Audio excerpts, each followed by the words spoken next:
I'm McClellan. I'm Vice President of Farm Operations here at M&B Dairy in Lecanto, Florida. I'm McClellan, and I'm General Manager of M&B Products. I'm Daniel McClellan, and I'm the Operations Manager at M&B Products. I'm Dale McClellan, and I'm the owner and president of M&B Products. A good number of years ago, this was Sunnybrook Dairy, and we went broke and closed in 1979.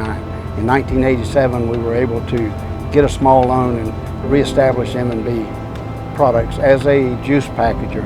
Later, we came into packaging milk. Many of the buildings that are still here have been repurposed from a previous use. The core building in the middle was Sunnybrook Dairy, and we have since added some outer buildings which would be coolers and freezers. Our main office of M&B Products was my actual home up until 1993. We repurposed it into our main office. Every day at M&B Products, we package approximately 1.3 million 4-ounce and 6-ounce juice cartons, and we package about 1 million 8-ounce milk cartons. This equates to about 13 tankers of raw milk a day. Most of the milk we sell is skim because we do solely school systems and they don't allow for high fat in their milk products that they serve. We employ 184 people, which also includes 58 route drivers. These drivers deliver anywhere ranging from Tallahassee to Nassau County all the way down to Miami-Dade County.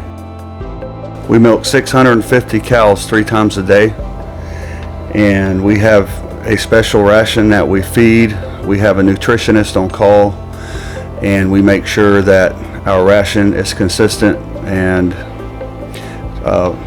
cow friendly, that they have all the vitamins and supplements they need, and also they have the roughage they need to digest it. The thing that I'm most proud of is our family and our employees, and it's really, you expect your family to put 100% of their effort in, but it's very humbling to come here every single day and see 184 people put their heart and soul into this place just like it is their family's business, and it means a great deal to us. My relationship with Farm Credit has been for longer than 20 years, and one of the things that I most like about that relationship is that they understand agriculture. We're in it to win, and if we win, Farm Credit wins.